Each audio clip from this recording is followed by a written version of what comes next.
Hello, welcome to Earworm episode 18, where today we're going to talk about the difference between a score, a soundtrack, and a musical. Yeah. I'm Patrick Cloud. I'm Bryan Clark. And we've been kind of doing a lot of digging this morning because there's so many movies that we love, and we tend to gravitate towards episodes about film. We've done a few at this point about just how music is relative to the film, how it creates emotion, but also how sound effects work. But today I was very surprised when I told you, when we were talking yesterday about a soundtrack and a score, and you're like, isn't that the same thing? Yeah. And it isn't. Technically. Right. It technically is not. Yes, you have educated me on the technical definition I of taught it. Bryan something.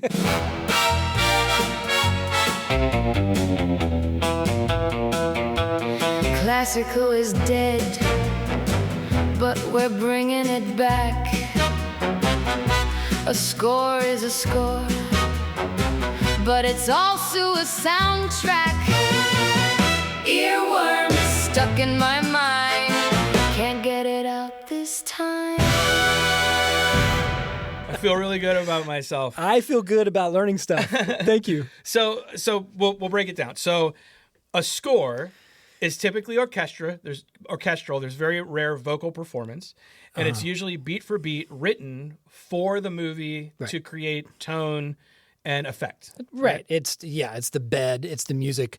It's going to be foreground, midground, or background. Right. And that's its function. So now a score can be on a soundtrack.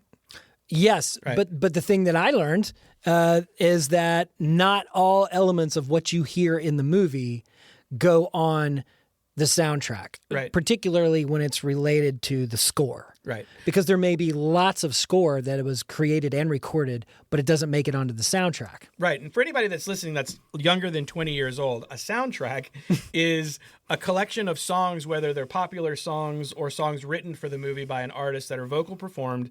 And then there would be a compilation that would be kind of a companion to the film when the film came out. It was always fun to see the soundtrack come out maybe 2 weeks before the movie did. And remember that as a soundtrack come out and you'd know all the songs that are going to be in the movie. Yeah. And so that was always cool. But a soundtrack now is essentially would be a playlist on, a Spotify or Apple Music. Absolutely. Now scores are still released. They are. And reissues of soundtracks are still released. And when the scores are released, they are called soundtracks, which is what the confusion really stems from. Or it says original film score. But it'll also say original motion picture soundtrack. And Still different. But there may or may not be a song that was specifically written, a pop song or something that has vocals and lyrics on that. Right. It's not going to be just the score called a soundtrack. Well, it's got to have a song on it that's vocal to be a sound. I'm telling you, it's got to be a I don't know. vocal I don't know. performance. See, my definition book, when I was trying to read up on it, said opposite. I don't know if there's a real hard and fast rule, but I'll go with you. Yeah. But to me, it's sort of like, because look, you can have the official soundtrack for A New Hope. Did you hear that? Right? And there's no Celine Dion song. Right. On that. Maybe that came later because now it is. I think it came first. You think the score came first? Well, the score had to have come No, first. I'm saying the terminology of the score, because the Star Wars soundtrack was probably the score on a soundtrack. But now, if you buy it, it's going to be the original film score. It's not the soundtrack to Star Wars. I think it's one of those kind of words that gets bastardized so much that probably people don't. It's like a chicken or the egg thing. Like, we don't know what came first, because every time I've got so many in my library of motion picture soundtrack, and there's no songs on it. It's the score. Right. So the way I would think, the way that it made sense to me, and feel free to disagree with us, ladies and gentlemen. Like, you can put your comments in the chat or whatever, because I'm thinking, look, if it's a soundtrack, then I'm going to probably hear, most likely, most of the score that was written for the movie, and then whatever song that was going to come with it, right? And it's usually a hodgepodge between the two, and it's done for very specific economic reasons. But you could have the official motion picture soundtrack, and it could have no songs, or it could have no score. Like, I think it's one of those things where it doesn't change the fact that it is what we would think of as a generic term, soundtrack. Right. That's the way my brain thinks about my it. definition is If the score is on a thing and there's no songs and it's just the score, then it's the original film score. And if it's a soundtrack, it might have pieces of the score on it, or it might have the entire score as well as songs that were written or performed for the movie. For instance, behind me is the Crow soundtrack. Yeah. They also have the Crow original score that they released separately. That's not all the soundtrack. Right. And I think that so there's room for that. They did it with Barbie as well, because you had the Barbie. They released and then them together, which I thought was kind of cool. I think so too. Yeah. And you had Barbie, which was the soundtrack, which was the Billie Eilish song. Yes, and then you had I'm Just Ken, which was so hilarious. Right, and then you had the Ken, which was the score, which I think is cool. Yeah. Or it could be flip flopped. I can't remember. I didn't buy them. But and then a lot of them go for. Did you see Oppenheimer? Yeah. Anyway. Exactly. But it's one of those things where I think if you went online and searched and said motion picture soundtrack, it's going to give you the recordings that were issued, whether it was score or not.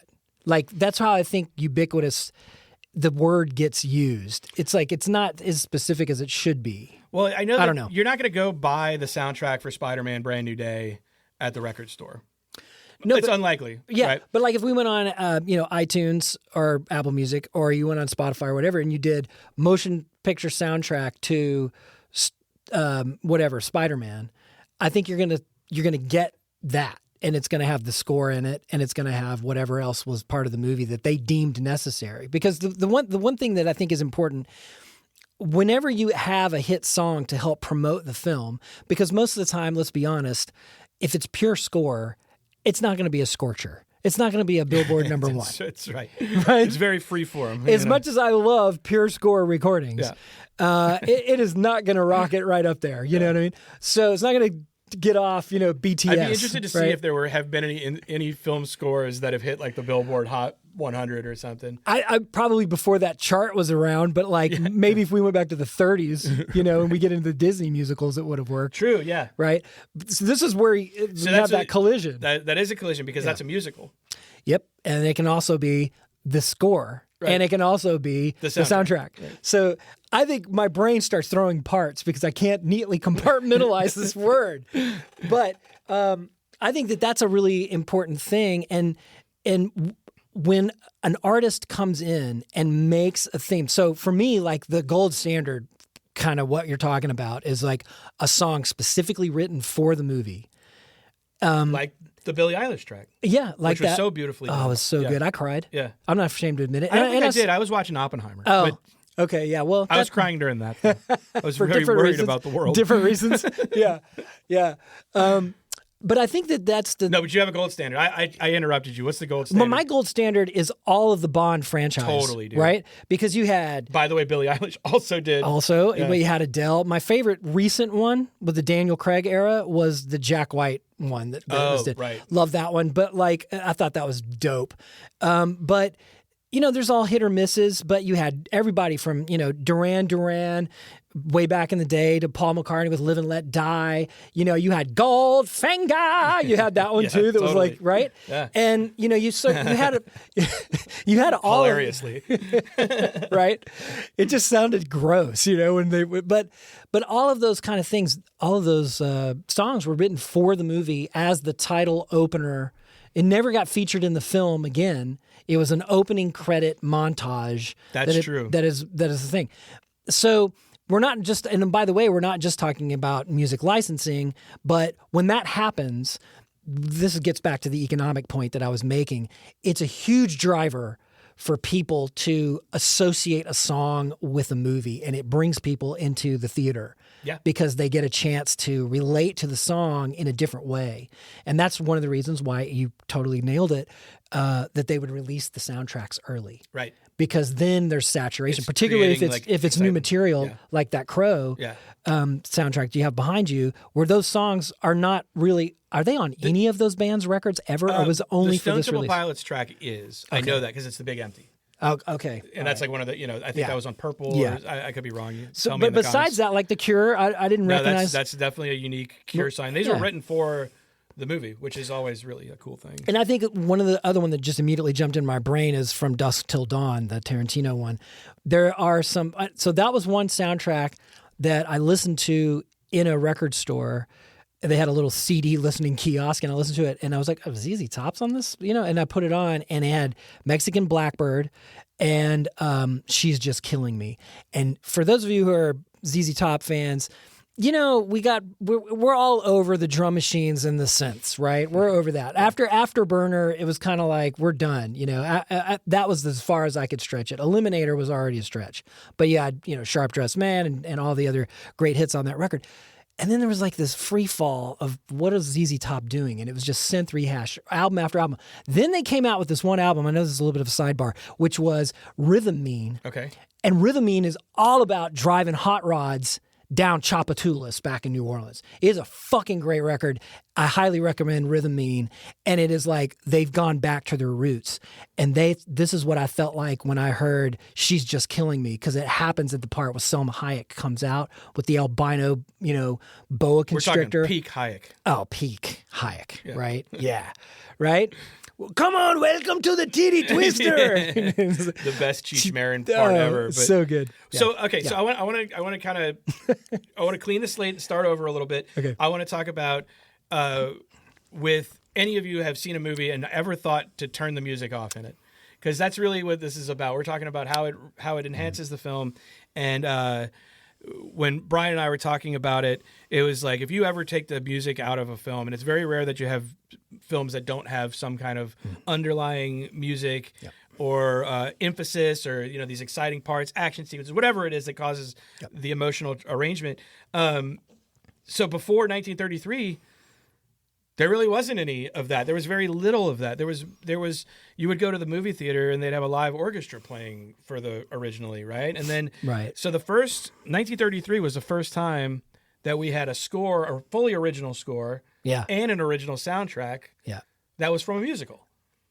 Right. What else happened in 1933? FDR got elected. Hitler got elected. Hitler became chancellor. Right. We got the end of Prohibition. Big years. Monopoly. Yeah, Monopoly. The Loch Ness Monster's first picture. Right. Nessie. Are we talking about Parker Brothers' purchase of Monopoly? Because this is a Milton Bradley situation. Oh, it might be. But you know who originally created? The story behind Monopoly? What? Probably Trump's grandfather. No, far from it.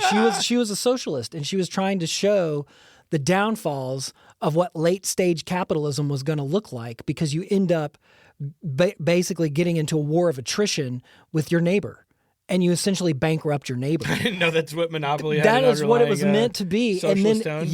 Then they bought the rights to it and turned it into one of the most popular board games ever. But think about it, guys. Socialism, the game. No, but think about it. There's that moment when you would play Monopoly as a kid, and you get to the point where you start feeling sorry because you know that you're about to devastate someone's finances. Yeah. I think that was the moral lesson that this game was originally admitted, and not the more hyper conservatives, the stereotypical hyper neo-capitalist greed is good, Gordon Gekko, Wolf of Wall Street, where it's just like, fuck you, I'm getting mine.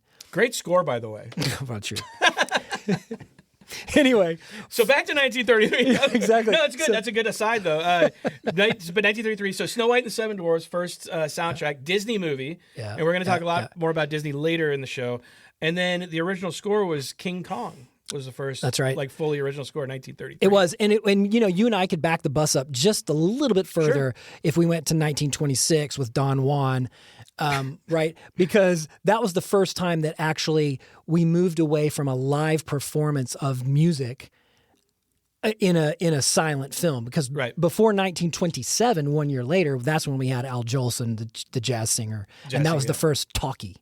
Right. And so now when we move forward into 33, now we've got original scores. Right. So just to be more specific, Don Juan wasn't an original score. It was music that was captured and used in the film. And it was what was unique about that, it was a full symphony orchestra that was previously recorded and just used in the film. It was actually synced Played with it on a Vitaphone.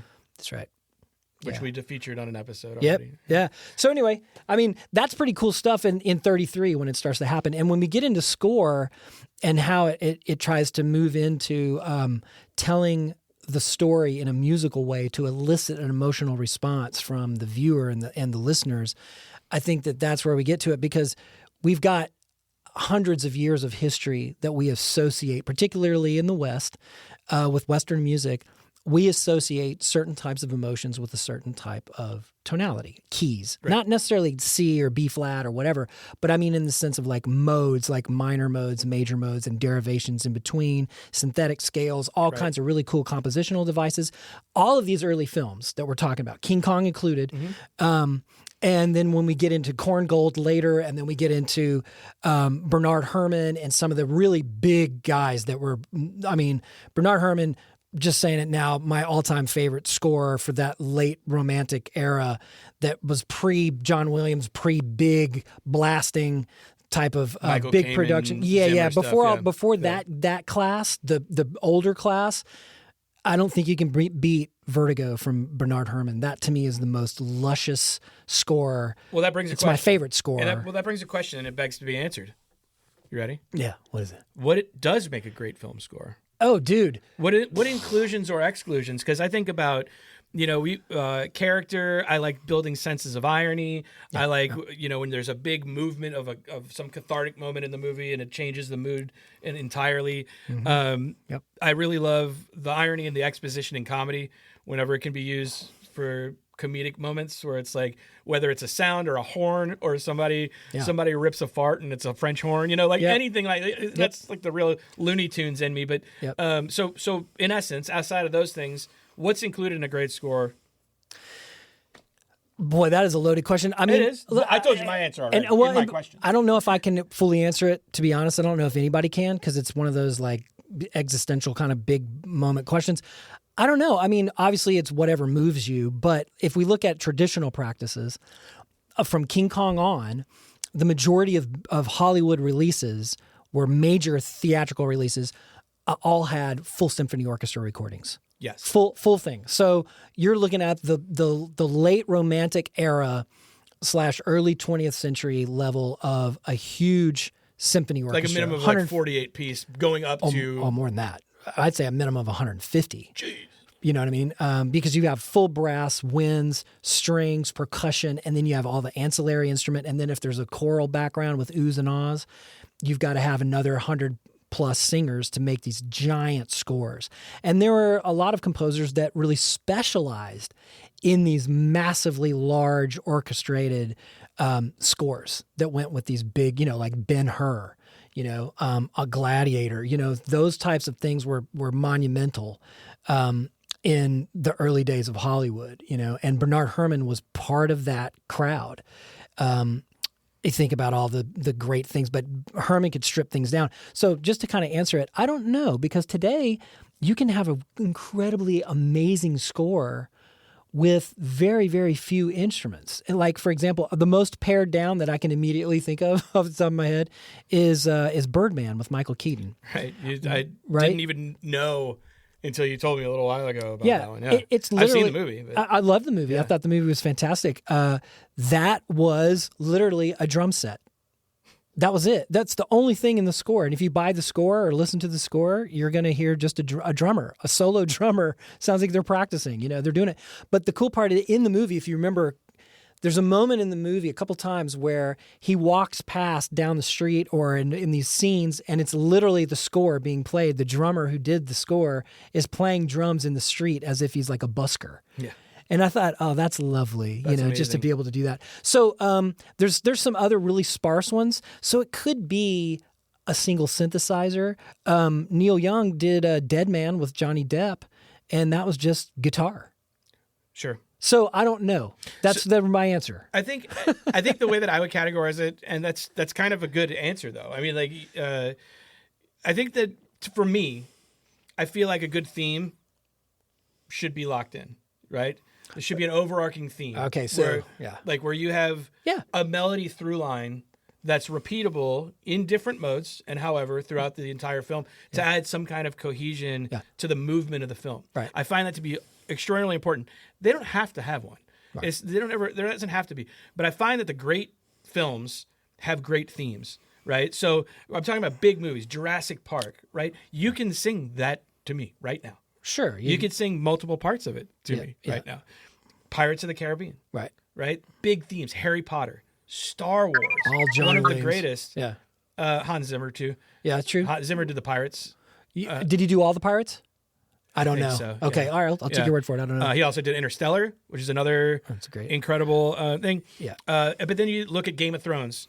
Game of Thrones is this long, sprawling series, but they use those through lines of the theme throughout the entire show. They're even using it in the new series, which is really cool. That's Ramin Djawadi, who's an absolutely incredible composer. Right. And then you got your ones like The Godfather and Jaws.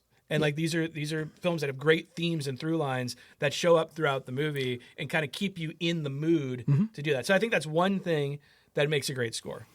I agree with that. That's the compositional element of it, and I think that there's maybe I should have been more specific in my question.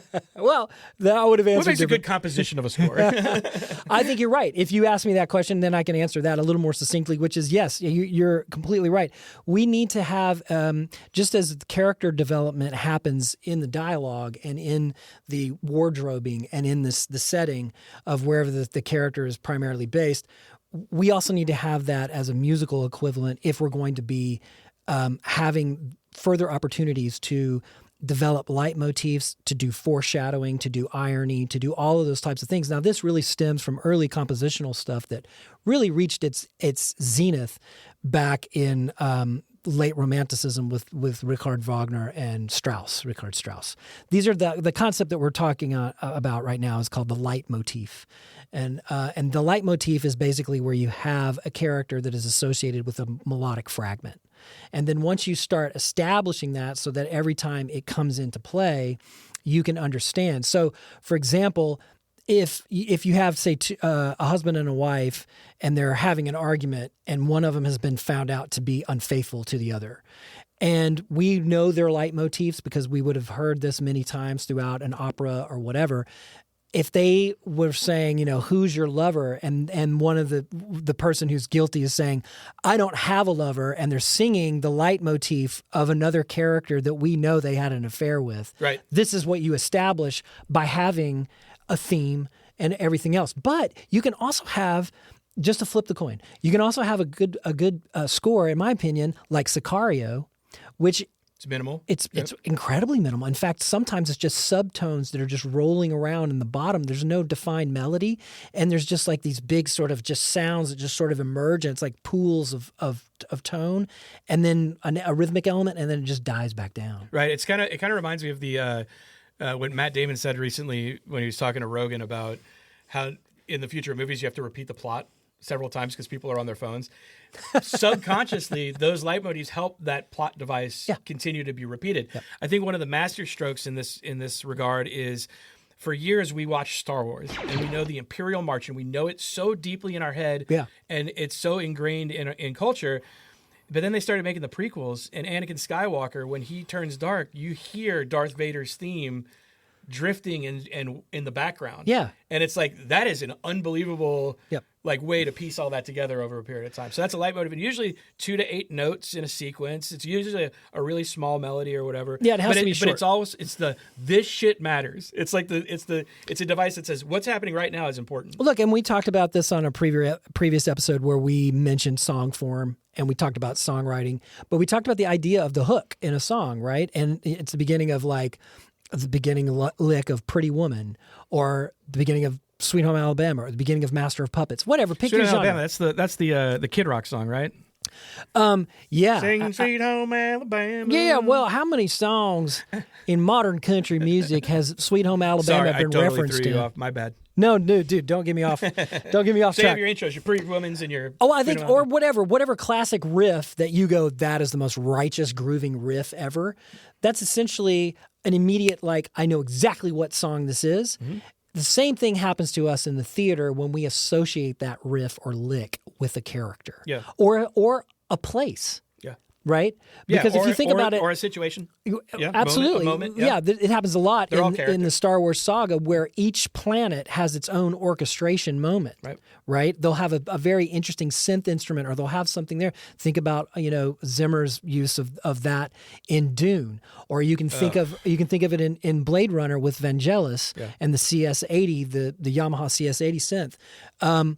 which we've talked about in a previous episode as well. Synth matters. Yes. And, all those kind of things. And they evoke a place because of that. It happened most recently with the Odyssey, where you have the zithers and you have the bow when he finally strings his bow and he plucks the chord.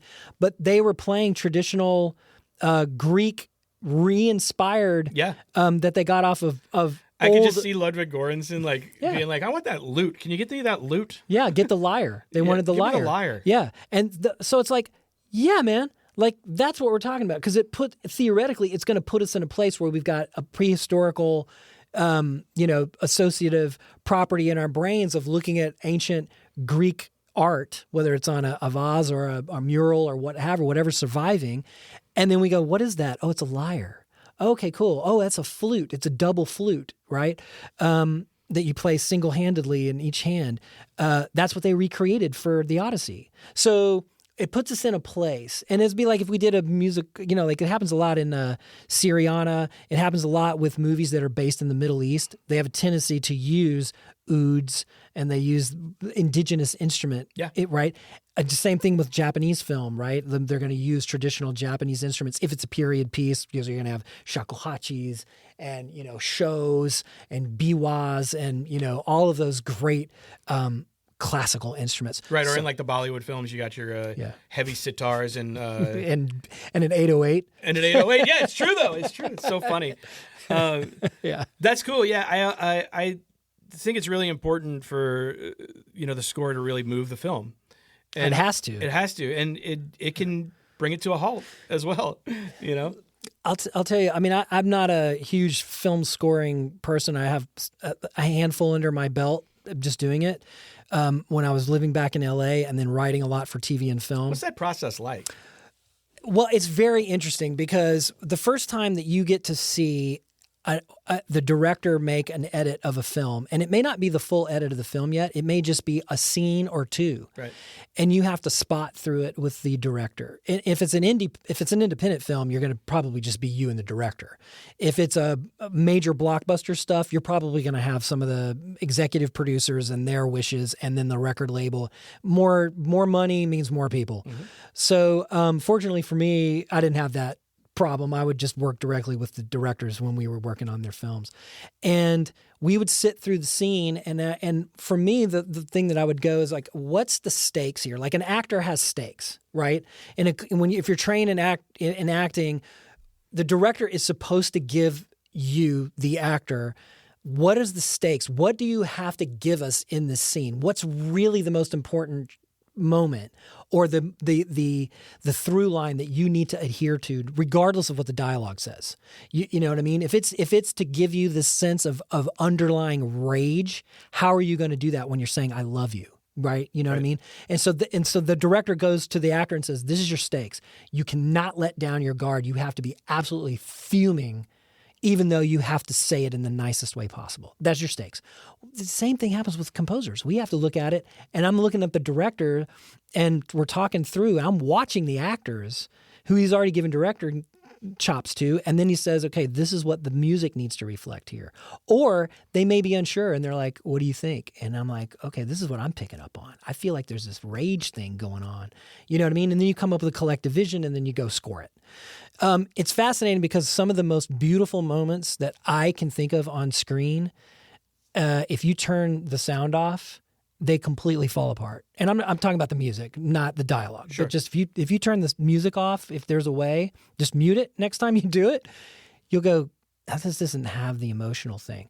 So case in point, we were watching the history of the sitcom. It's a CNN sort of series. And we're on this episode where they're talking about sexuality kind of coming into American sitcoms through the history, through the 70s, 80s, 90s, and 2000s. Anyway, we get into the part where more and more gay characters are coming into the screen, and there's Modern Family. I never watched Modern Family. I was just too busy working, right?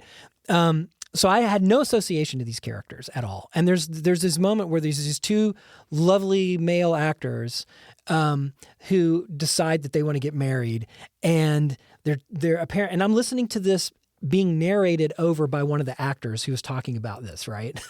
And they're talking about something other. They're like, this is a big gay moment for us where more tolerance was had for, the whole homosexual community, which is great.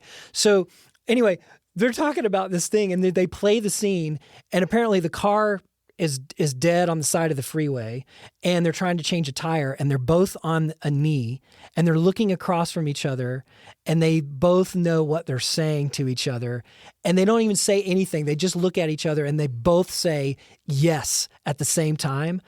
I started crying, and Kristen, my wife, was like, "Are you crying?" And I'm like, "Yeah, like that's a touching moment." And the thing that set me off is the music, because it was this beautiful double felt piano. It was a very touching moment. It was very just sparse, and it was this tender moment that just makes your heart melt. That's the power of music, and that's what you want to go for when you're spotting through with a director. Right, it's those moments, and it's not just that moment; it's fear.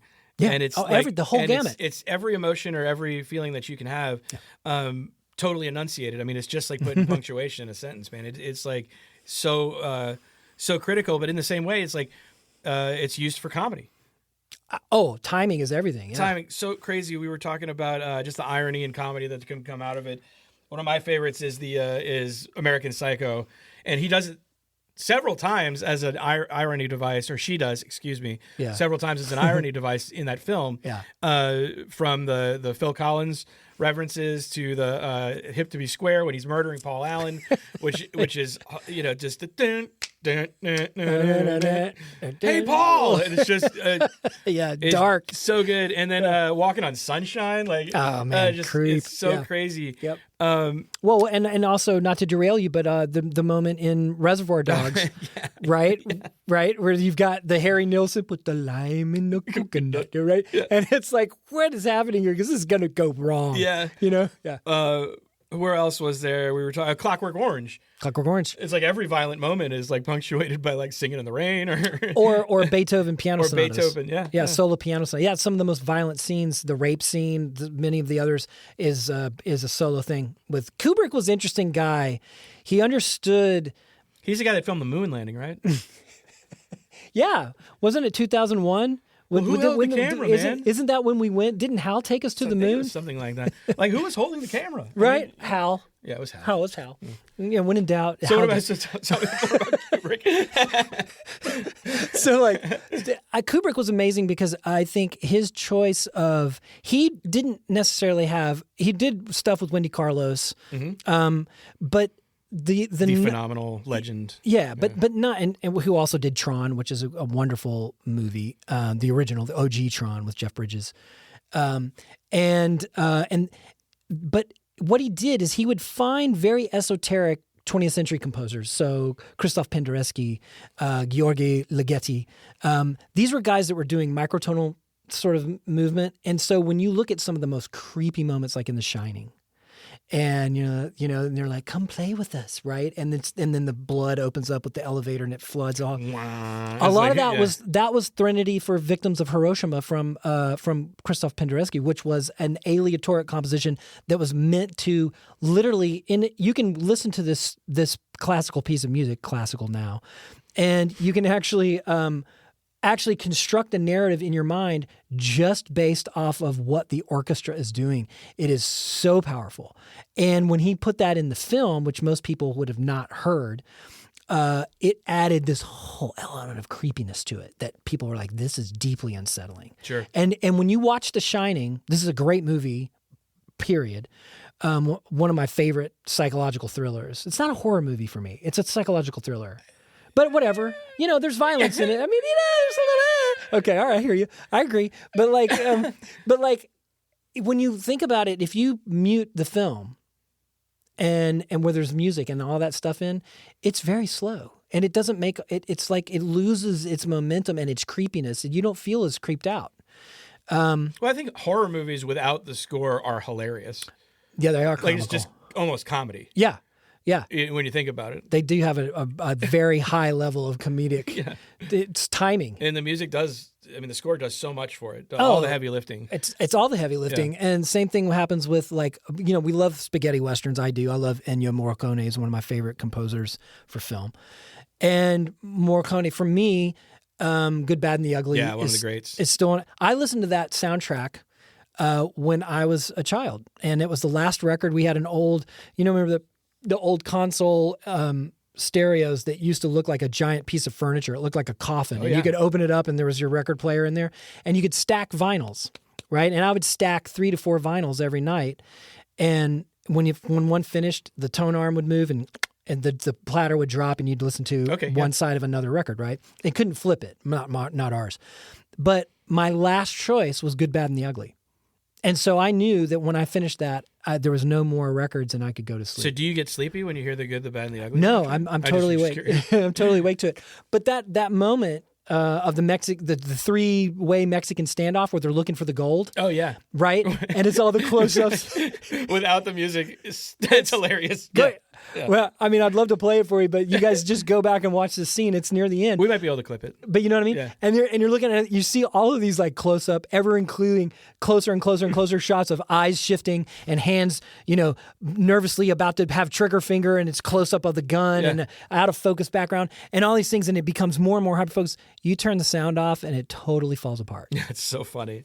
I want to talk about some moments in films that are musical, but not necessarily turns them into a musical, or even talking about the film score. But we have the kind of, it's almost like a genre of comedy that adds lots of song in, but it doesn't turn it into a musical. For example, I know it's a little confusing.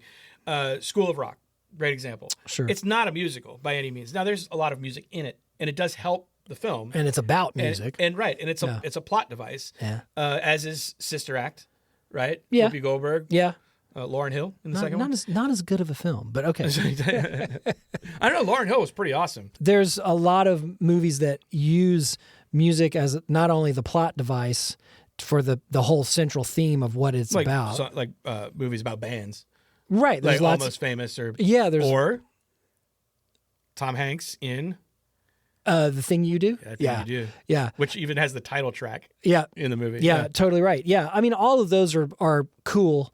And most recently, what's the guy that he wakes up and he and only a very few amount of people remember it's Yesterday.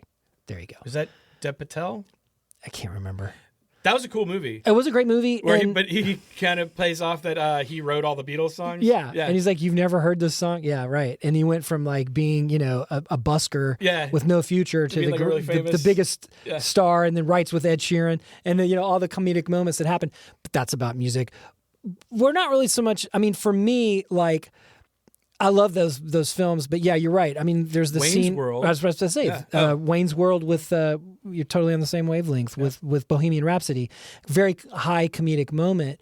Or when you have folks that are doing a song on screen and butchering it, it's always funny to us because it reflects our humanity. Oh, like when Chalamet was playing Bob Dylan. Right. Yeah. I can't say I could watch much of that movie. I didn't mind it. But Dylan had a lot to do with the movie. I mean, he was on set giving directions about everything. Artist biopics is just a whole other... That's a whole other thing. That's a whole other thing. I don't know what that is, in that sense. No, we're not talking... This is way outside of what scores and soundtracks are. I know Michael and the Freddie Mercury movie, which was fine. Which is cool, yeah. And the Elton movie... What was that one? I can't remember it's that got one. Kingsman in it. Yeah. I don't know, man. I'm just like, it's good. It's a glorified documentary, but I kind of would just rather watch a real documentary that gets into the nuts and bolts of it. Like the most recent one that I watched was Earth, Wind, and Fire. Fantastic documentary. Billy Joel one was fantastic documentary. The docs, that's a totally... Right? There's like a lot of great documentaries. There's a golden age of documentaries. And then you look at the score for those documentaries, they're very minimal. Right? Because it's just music to pass the time. So let's look at some of the great soundtracks. Ooh, okay. Which are not the score. Well, for me, they are. So I'm going to put mine in the category. I'm going to have to sneak them in. Okay. Because for me, some of my favorites are those records that I know. One of them is Elevator to the Gallows, which is a Louis Malle film.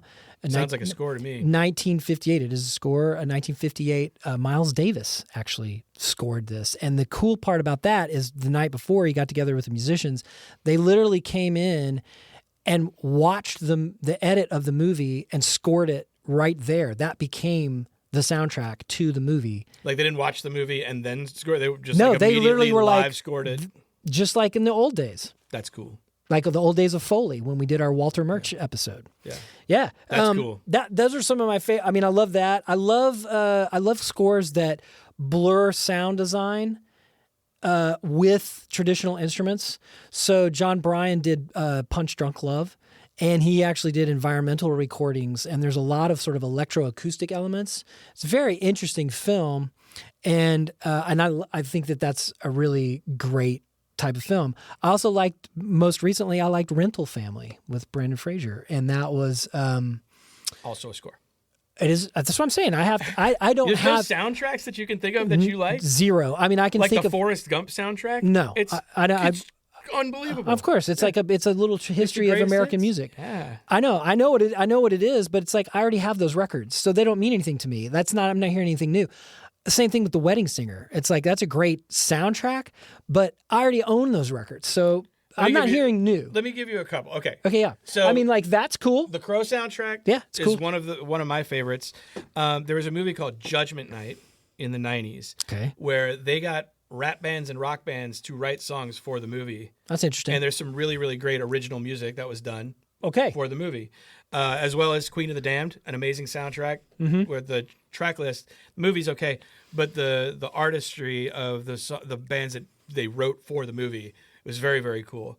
I love the Forrest Gump soundtrack just because it is, like you said, it's kind of a history of American music in a lot of ways through Vietnam and in the early 80s. Yeah. What about High Fidelity or High Fidelity was an amazing soundtrack. Right. Yep. I mean, I can think Last Action Hero, probably one of my favorite soundtracks. Now, you actually had a couple of Michael Kamen's score tracks from the score on the soundtrack. Yeah. But there was new music from Megadeth and AC/DC and just Alice in Chains. It was just such a cool one. I get it. Yeah. I totally get it. That for some reason, just coming from the other side of the coin.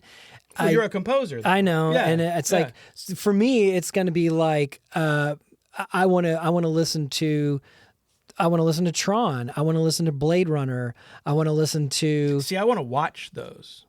But I want to listen. Hear them. Like I can't. Yeah, I don't get the same experience maybe of listening to a score without the film. Now I can see a film so many times where I hear the score and I know where it is in the film. Oh yeah. But like for me to listen to the score, that is something for me to go to sleep to. You know what I mean? A lot of the times because it doesn't do what it does to me when I watch the film. I get that. You see what I mean? Yeah, I totally. That's why I like soundtracks that don't even really exist anymore. They're all just playlists on Apple Music and Spotify. But I love that because you could get the theme of the movie and you can get the vibe of the movie and the tone of the movie, but you're also listening to some of your favorite artists play different and new songs. Yeah. And that really I can see was that. a special moment. And I don't even know if that moment exists for people anymore. Like I can't think of a lot of movies, like aside from Barbie and a couple of others, where they really spotlighted songs that were on the soundtrack. Yeah. You know? Yeah. I mean, Moana, Frozen, like right. The Wicked, that was a musical, so that doesn't count. Yeah. I mean, I'd rather listen to South Park, Bigger, Longer, and Uncut. One of the greatest, we'll get to that in a minute, one of the greatest musicals ever made. Right. Or Team America, World Police. Team America, World. Anything by Everyone Has AIDS. Stone and Parker, I'm going to be a fan of. I want to see. I'm so Ronry. Here, exactly. Well, I think here's why I think I go with the way that I do. Of course, it's because of what I'm interested in. Sure. As is anything else, right? But when you have classical music, for the most part, and this could be argued in a philosophical way, classical music, as we define it, is dead. Okay. No, let me qualify the statement. No, go for it. Because I'm just being a little bit provocative, but really I'm just trying to provoke. Because I think it's more or less dead. When you look at most symphony orchestras today, most symphony orchestras typically carry about $1 million to $2.5 million of debt on any given season. All right, if it's not funded like a philharmonic. Like the Nashville Symphony, the Boston Symphony, the London, Symphony Orchestra, wherever. So like a resident. I was trying to figure like a resident orchestra in whatever city. Any famous orchestra, Boston, you name it, L.A., Miami, Dallas, you name it. I'm sure San Francisco's in debt. Oh. Right? But all of them typically, on average, carry at least that ballpark of debt on any given season. And what do they do to offset that? They do two things. And you see this happening a lot. Fundraising like a muffer. No, it's not enough to cover expenses. Yeah. So they have to make up the difference through actually programming. And what they do is if you look at what a typical symphony orchestra performs in a season, you're going to find that the majority of that is all standard rep pieces. In other words, it's classical music it's Beethoven's Ninth. There's hardly any Stravinsky. There's no Rite of Spring. You might get that. They? I'm just saying, you don't even have. You might get. You're right, but you're getting. you're getting like you're getting the greats. You're getting a lot of the dead Germans: Bach, Beethoven, Brahms. Right? You're getting. That's what I call them. You know what I mean? It's the first, second.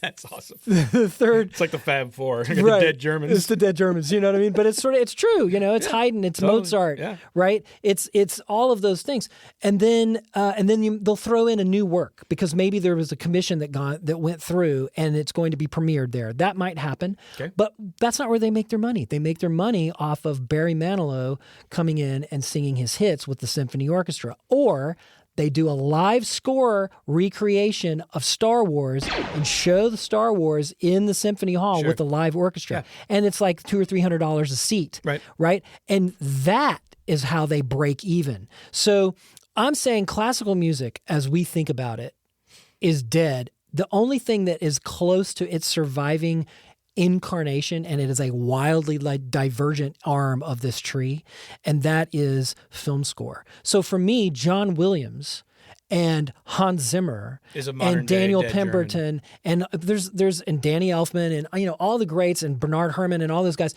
When we look back at the last 70 years, these are the classical composers of what Mozart and Beethoven would have been in that day. Clinging onto film to be the medium. It just happens to be the medium. Yeah. It wasn't a second-rate choice. It was just we moved because we didn't have moving pictures back when they were alive.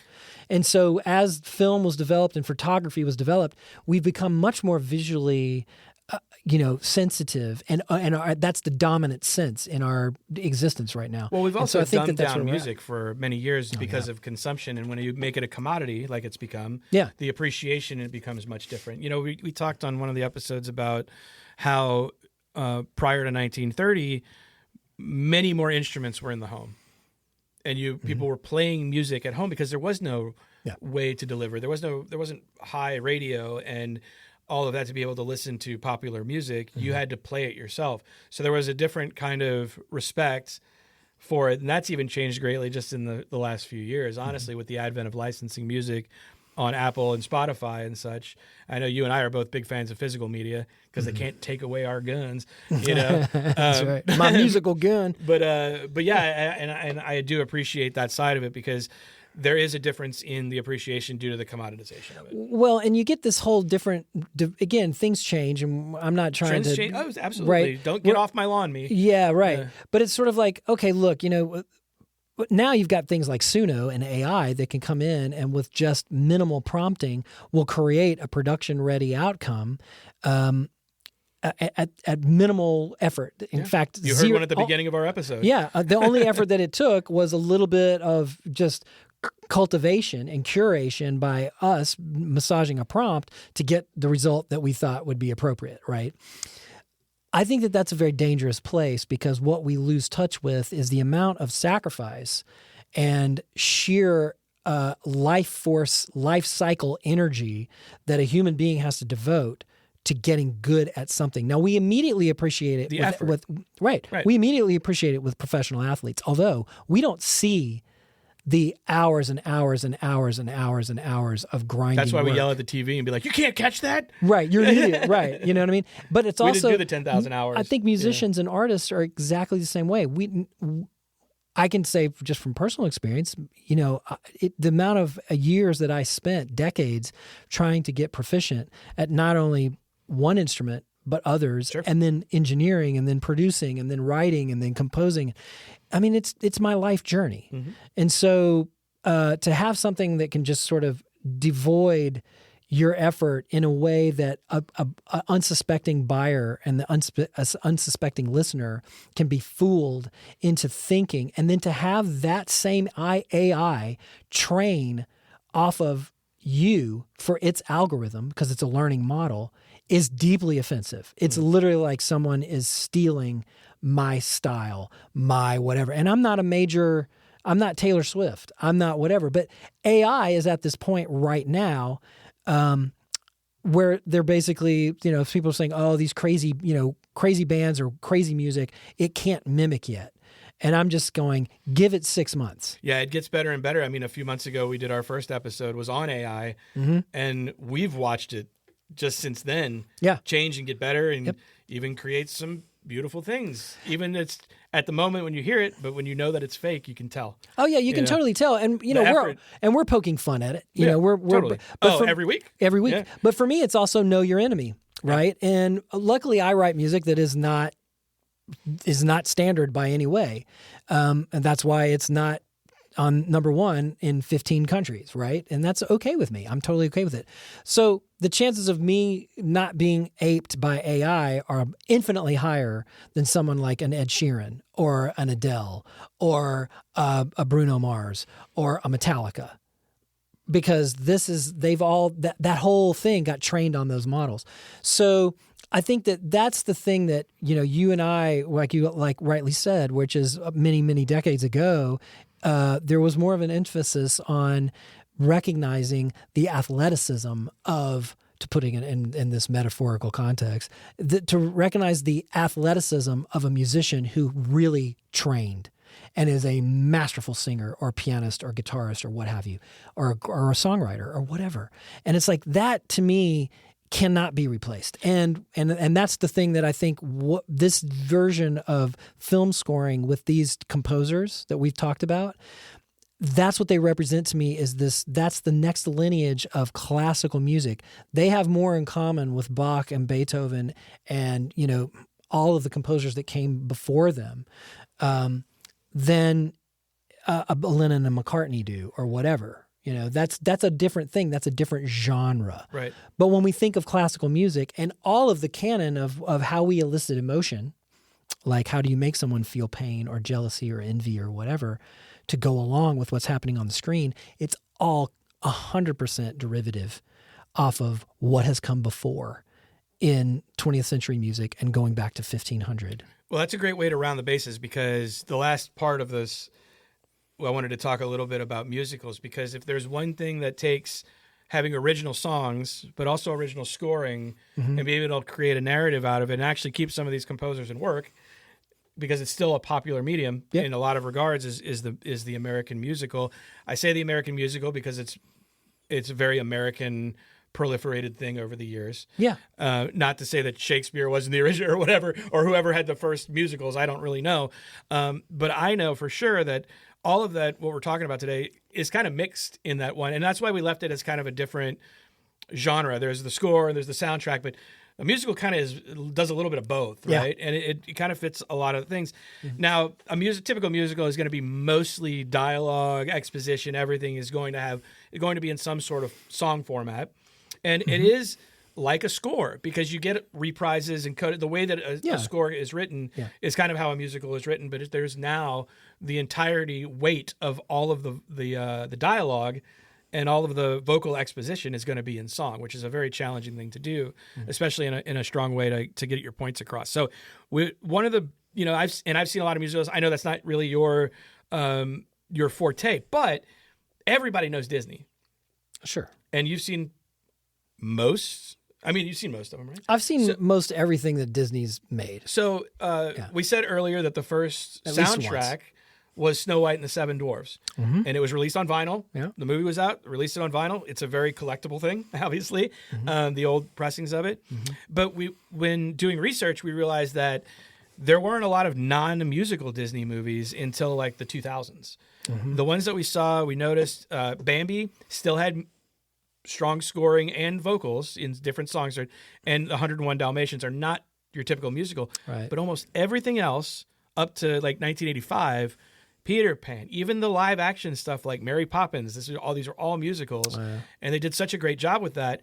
Then 1985 was The Black Cauldron, 1990 was The Rescuers. But other than that, another 10 years, 2000 was the next time. And there was such a great trend for Disney for many years, but they really brought the musical back in the 90s and really helped a lot of The Little Mermaid, Aladdin, The Lion King, Beauty and the Beast. And all of these are either remade into live action, they're Broadway shows or whatever. It's such phenomenal phenomenal work and some of the greatest selling musicals of all time. Yep. A Broadway show is a little different. What we're talking about is film musicals. Yeah. The problem that I have with some of this, not anything with the film musicals, is when Broadway adopts a film musical for a Broadway production. I hate that. It can be great. It can be bad. I hate it because it's like, what else? You've never seen Beauty and the Beast on Broadway. Yeah. It's absolutely incredible. Man. Yeah. Okay. I mean, the thing is, I want to see new drama. I want to see new comedies. I want to see new musicals. I don't want to see a movie that I've already seen reenacted live on. That doesn't interest me. I'd rather see a new piece, a new musical, but a new musical that isn't never been translated before. It's brand new. That has more appeal to me to go to the theater than going to a movie and going, oh, they've made it into a musical. Now I'm going to go watch it as a musical. Then it'd be like, oh, they've made it into a high school play. I'm going to go make it into a high school play. Cool. It's like, where do you stop? Like, can we just get some original material on Broadway? Because a disproportionate amount of Broadway that's running right now is all derived from film. There's a lot of original on Broadway right now. Okay, great. I just FYI. Okay. There's tons. Is there? Yes. What are the biggest? There's like grossing 150 shows that are new on Broadway right now.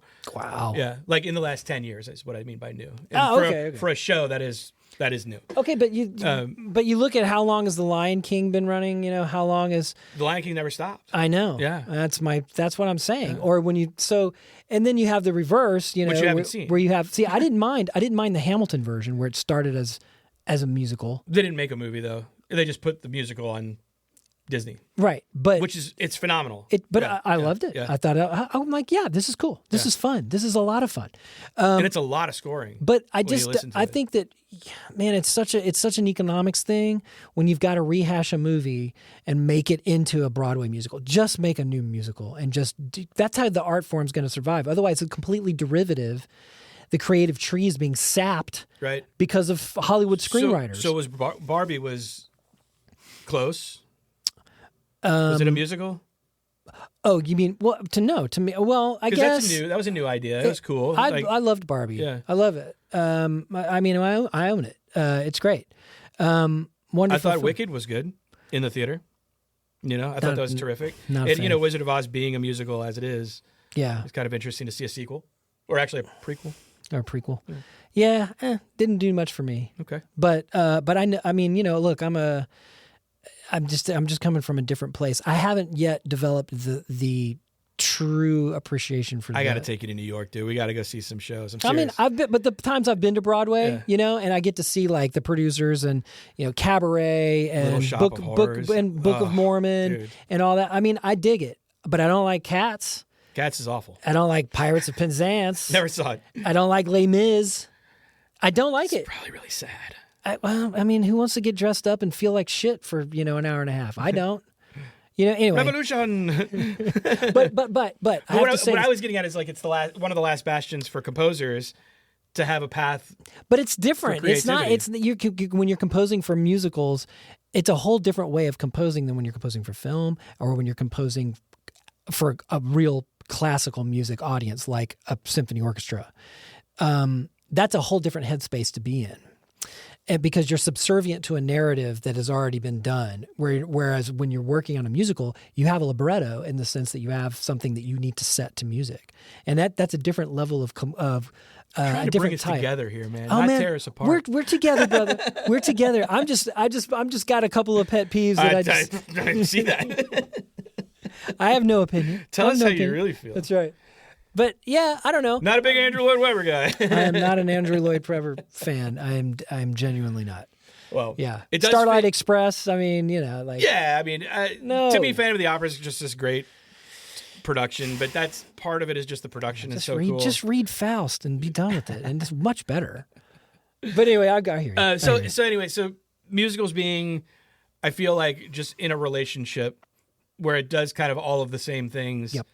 Maybe at a different level, but they kind of do the same things that we've talked about. And I'm not saying it's a derogatory level. Oh no, I don't it's think just so. different. It's different. You know, it's like donuts, and then you have steak, and then you have pasta, and then you have whatever Thai food. You know, it's just different meal. Yeah. Right. It's all nutritious. Yeah. So You definitely gotta. I would recommend just doing the New York thing with Kristen or something, and just going to some musicals and just biting the bullet, because it's really like, and it's something that I've always like enjoyed in my life, but like I've had more appreciation for it later in life as I've gotten to see more shows and get to be at more of the productions. It's just a really incredible. I totally agree with thing. you. I am absolutely my level of experience is minimal with musicals. And go to a community theater. That shit's fun too. I'll go to. I love supporting theater. Yeah. It's totally fine. I have no problem with it.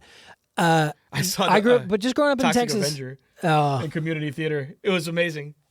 Yeah. I'm cool with that. Yeah. Just for me, growing up in Texas back in the 70s and the 80s, musical theater was not part of my growing up. It was sports, and it was all kinds of alt new wave bands and metal and playing an instrument and skateboarding, and it was that kind of stuff. I wasn't a theater kid, even though I had theater friends, in high school, and some of them are still close friends to this day. But I was just never into theater. I was like, that doesn't light me up. I'd rather go watch a movie, or and my best friend was in most of the musicals in high school. Right. Three Penny Opera, the whole nine, Death of a Salesman. I mean, like, he did all those musicals, and we were best friends. But I'd be like, yeah, man, it just doesn't do me. So maybe one day I'll get there. Yeah. I'm open. I'm open. Oh, to I know it. you are. Yeah, for sure. So, all right, well, let's talk about the way we're going to close this show is we're going to talk about just the best selling, because I think that is an interesting thing to see. And I know it doesn't tell you how good it is. No. It just tells you how much it made in relationship to everyone else. Well, and maybe it says Popularity. It tells you where our cultural emphasis is. Yeah. Where the best is not necessarily the most profitable. Right. So the first, we'll start with number 3 on soundtracks, is Dirty Dancing. Okay. Which was huge. I mean, it's a couple big songs, Yeah. Not my favorite movie. It was okay. Hey, don't put baby in a box. Yeah, corner. And then number 2 is Saturday Night Fever. Bee Gees. Okay. Classic. Yeah. Yeah. That one did 40 million copies. Wow. And yeah. And then number 1 is no shock to anyone, was the biggest song for like 2 years in like my teenage years, was Whitney Houston's version of "I Will Always Love You" on the Bodyguard soundtrack, Written by Dolly Parton. Yep. which is to me is the superior version. Yes, me too. 44 million copies, which is, I mean, it just by any standard. How about the Titanic? Celine had her huge song. Well, that off of wound that. up. Did that wind up on the list? I think it was later. The score actually did better, which is sad. for you. Your favorite movie. A win for me. Yeah, I know it's your favorite movie. Oh God, yeah. But that was the number 1 score sales of all time. Was the Titanic score. Yeah, 30 million. That's crazy. And then you got A New Hope was number 2. Okay, all right. Which that was a great score. No, A New Hope. I mean, A New Hope to me is like the perfect throughout the movie as it goes on. It's like the perfect setup for as many movies as they did to be able to make all the callbacks to the different leitmotifs. I think, yeah. And that was the thing that that Lucas was really concerned about, and one of the things that he gave as a direction. Because if you look at John Williams, by the way, one of my all-time favorite John Williams scores is "Catch Me If You Can." Oh yeah, and that gets back to his jazz composing and his heritage, which is what he was. Which I didn't know. You told me that earlier. Johnny Williams. Yeah. Look him up. Look up those early records from Johnny Williams. I love it. Right? I want to call him Johnny Williams. Right?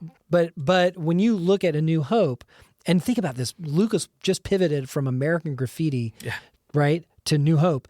But he said, I want to go back to the big age of Hollywood classic large symphony orchestras. And so what did that give him the ability to do is to mine, sometimes steal directly from Mendelssohn, from Strauss, from Wagner, from Stravinsky, from all. He has a whole pastiche of influences that he drew into all of the Star Wars, but he made it a part of his thing because he worked so much with Lucas and moving Well, I think forward. it mirrored the film too. The film was the same thing. Yeah, it was a it space was borrowed opera from a lot of different styles and spaghetti westerns and the thing I love Flash about that, Gordon and Metropolis and I think the best part for me was, and this is just me being, just coming from loving a lot of Eastern philosophy and everything else, is Lucas told the story from the exact same angle that The Hidden Fortress did. This is Akira Kurosawa, Seven Samurai and everything else, one of my all-time favorite directors. But he has a movie with Toshiro Mifune, is also the head lead in it. He kind of plays a Han Solo character. And guess what it's about? It's about a princess that's caught between two warring kingdoms, and she needs to be smuggled back across to get her safely to her homeland. But the whole point of view of the story and how it's told is through two peasant farmers that are right. Yeah. It's exactly the muses. But it's D2 C3. It's exactly the same story in that way. And you mix that with Joseph Campbell's Hero of a Thousand Faces, and you start to get into these ecumenical human stories about the Delphic Oracle. Who are we? Why are we here? And the hero's journey. And I think that that's the thing that made Star Wars so prescient, and why it still survives so much to this day. It's funny. Dave Filoni did a pretty amazing job in the first 2 seasons of The Mandalorian by taking those references as well, and some of those exact storylines, and recreating them in that universe, which is a good little tip of the hat to old George Lucas. Yeah, absolutely. I love it. I love all that. And by the way, a lot of leitmotifs were involved in Mandalorian as well from the originals. Ludwig Göransson. Exactly. Yeah. So I love all of that. Like that, to me, that's the new classical music. It's the new classical music. Yeah. Minus all the pop songs and the soundtracks. That's cool too. This doesn't exist anymore, though. No, but these are just playlists. It's just playlists. Yeah, true. Except Record Store Day. That's when you get your reissues of Reality Bites. Yeah, you get the Crow reissue on red vinyl. Yeah, red marble vinyl. Yeah. With a sticker and a tote bag. It's actually got crow blood in it. Exactly. Yeah, man. I mean, I love it. I think it's great, but it's such a cool thing when we talk about how music is really an emotional expression, and then we get to look at it in these different facets, and soundtracks and score are, to me, one of the high points of that. And we want to know your favorites. So like and subscribe, drop in a comment, say your favorite score, soundtrack, tell me you hate musicals. Join my side of the. No, I'm kidding. I like musicals. It just was not part of my brain. I was just kidding. But you know what? I have to say on that, we're thinking about this, and this is just something for the regular viewers. We love to be able to play all of these examples and everything else, but we keep having a lot of trouble with YouTube flagging us, saying, "Oh, you guys can't do this." And it's sort of like, well, I see a whole lot of other people doing it, and so we're trying to figure out a way that we can give the most bang for the buck, which is zero, because there's no bucks. But if you have any ways that I'm all ears. Yeah, I think we should just start a tip jar, and then if we can do a tip jar, we can have something that I think we should start a swear jar, but that's just me. Ooh, that's good. Fuck yeah. Earworm out. Earworm out.